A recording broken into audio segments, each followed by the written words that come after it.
si Mr. Alinton. Okay, sige po. Magandang gabi po sa inyo, Mr. Alinton. Magandang gabi rin, Sir RJ.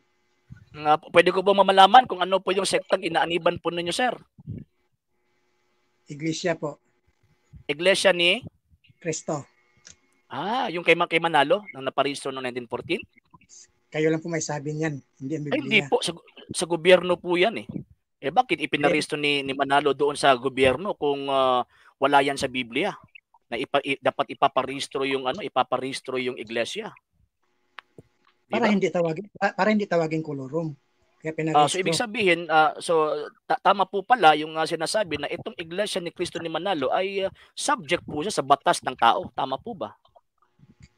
Kailangan sumunod sa batas ng tao kasi hindi po yung iglesia po ang pinag-uusapan po natin dito is about yung iglesia.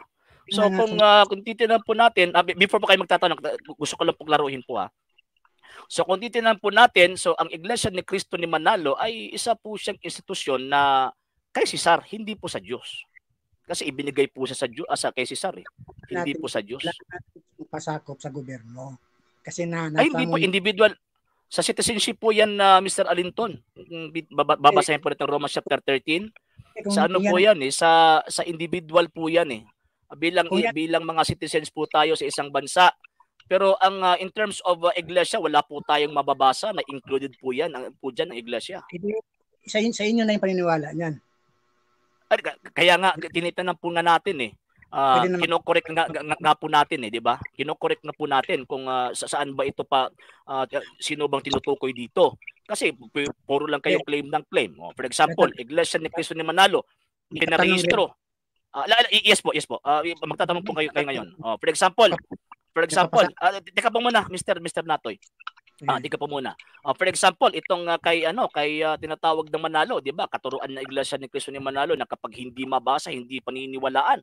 Pero wala naman po tayong mabasa sa Biblia, kapitulo at bersikulo na sinabi ng Panginoon na dapat iparehistro ang iglesia. At wala din po tayong mababasa na pangalan ni Manalo para magiging siya po yung gagamiting kasangkapan para iparehistro po yung iglesia. Pero may hula po. Wala. Claim niyo po yan Claim niyo po yan. Yung sinasabi niyo pong hula-hula, claim niyo po yan Wala po kayong ebidensya po niyan.